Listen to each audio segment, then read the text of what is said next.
Do të mbesim sërish tek akuzat.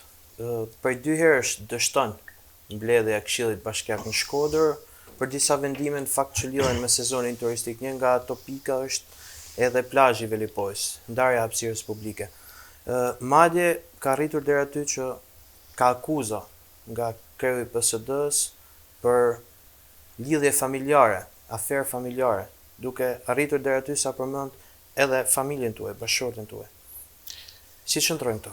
Shiko, nuk mund të humbim kohën me broçkullat e këtyre. Këta janë muhabeti që sa vlen diskutohen fare, por ajo që vjen dhe çka ka pas kësaj, është po kjo që thash, është mënyra për ta tërheq vëmendjen dhe diskursin e diskutimit në një grop që në 30 vjet na ka mbajt. Pra, tema e diskutimeve, hedhja e këtyre është për ta kthyer Shkodrën prapë në një temë diskutimi ku ne na ka mbyt 30 vjet. Ikim nga punët, kthehemi te llatet. Ikim nga atë, kthehemi te tashetemet. Ikim nga projektet, kthehemi te shpifjet. Nuk ka dëm më të madh se mund të bësh një qyteti nëse diskutimi yt kryesor është ky. I të qytetit që po zhvillohet. Dhe kjo nuk është rasti, kjo është thjesht le të kthehemi në territorin, terrenin që kena pas ne dhe kena ne janë 10 fuqishëm. Janë 10 fuqishëm 30 vjet në këtë terren. Çka kanë thonë, çka kanë shpif, çka kanë s'po i kthejmë që nuk. Tani që ndodh? Vinë në, po marrim Këshillin Bashkiak. Këshillin Bashkiak, kemi një vit e saj që luftojmë që të zgjerohet në Velipoj, të zgjerohen hapësirat publike. Kur e morën Velipojën, ishim me të vrarë e me edhe konflikte të jashtëzakonshme në zonë. Dhe plazhi i Velipojës ishte më tepër një smer ku dhe pak linja që ishin kështu plazhe publike gryheshin nga privatët, hynin, bënin një situatë pa fakt. Dhe kush është oferta në fakt, që është një diskutim që kena bërë është gjithë Shqipërinë, është të zgjerojmë hapësirat publike për qytetarët. Dhe këtë punë nuk mund ta bëjnë privatët. Këtë punë mund ta bëjë bashkia. Dhe bashkia do të marrë kompetencën që të zgjerojë hapësirat publike. Se po të erën privati ka zonën e vetë, mund të zhvillohet, por jo pjesën publike. Thënë kjo, ligji që doli është që do të japim hapësirë hoteleve që të ofrojnë shezllonet për klientët e tyre, nëse pjesa tjetër menaxhohet nga bashkia. Dhe bashkia mori një fond rreth 40 milion lek nga qeveria në mënyrë që të fillojë të bëjë dhe facilitimin e plazheve. Dhe ideja është ne zgjeronim pjesën publike ku shkon secili me çadrën e vet, por njëkohësisht i ofronim qytetarëve nga bashkia shezllon me gjysmë çmimi.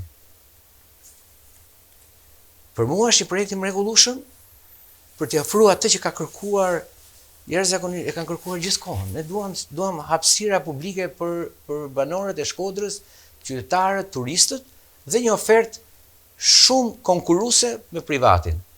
Sepse kur bashkia vën çadrat e veta, nuk ka nevojë të nxjerrë fitimet, janë qenë 10 milion euro fitim kanë pas privatët në vit nga çadrat e tyre. Shumë mirë, punë kanë bërë, kanë marrë. Por s'mundesh këtë ta fitosh ti duke ja marrë çmimet e çadrave me 10.000 lek, edhe duke i vënë kushtet. Kështu që futja e bashkisë në këtë shërbim publik ishte shumë e shpjegova këtë për të kuptuar se si mund godasësh këtë për arsye politike ta lësh këtë projekt apo projektin e kinemas. Projekti i kinemas, nëse do kalonte para dytin, ne do kishim mundësi të fillonin të shfaqim filmat që janë sot në New York apo në Europë, në këtë kohë në Shkodër. E pse mund ta bllokosh ti këtë? Që ne bëjmë një punë të jashtëzakonshme për ta kthyer kineman për Shkodrën, për qytetin. Si mund ta bllokosh ti këtë? Të rinja pa e pas se nuk do. Apo ndihmë sociale. Është e pa imagjinueshme, s'ka ndodhur kurrë. Në çfarë do lloji? Ti lësh njerëzit pa ndihmë sociale se si ti do të bllokosh? Dhe ky është problemi që përkthehet pastaj në një pozicion politik, që ti ke mekanizma që të bllokosh zhvillimin e qytetit, çfarë ka kjo për mos kaluar ndihma sociale, dhe ti bllokon para zgjedhjeve për tregu që ti ke forcë për ta bllokuar. Mirë, po kjo është bumerang. Nëse ti do me tregu si forcë politike që ke forcë me blloku zhvillimin e Shkodrës, qytetarët e Shkodrës nuk ta njohin për forcë këtë, po ta heqin këtë forcë. E thonë nuk je ti dhe nuk e meriton ti të votohesh, nëse ti do me blloku kryetarin, do me blloku investimin, do me blloku qytetin nga zhvillimi. Nuk mund ta ngëjesh. Ti qytetin thosh unë jam me forcë edhe unë të bllokoj. Kë forcë përkthehet dhe nesër janë votimet, edhe njerëzit kuptojnë që nëse je kaq i fortë që se le zhvillimin e Shkodrës, atëherë unë ty të dobësoj. Dhe të dobësoj me votë. Le ta kuptojnë gjithë se çfarë mesazhi merret pas tregimit të forcës se ne bllokojmë Këshillin.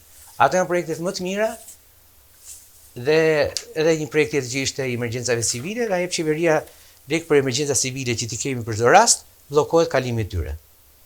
Pra janë gjëra jashtëzakonisht domethënëse që është mirë që njerëzit i kuptojnë dhe thonë ne duhet të mbështesim zhvillimin që kemi nis, nëse mendojnë që ne po punojmë mirë, ne duhet të mbështetemi që të vazhdojmë punën.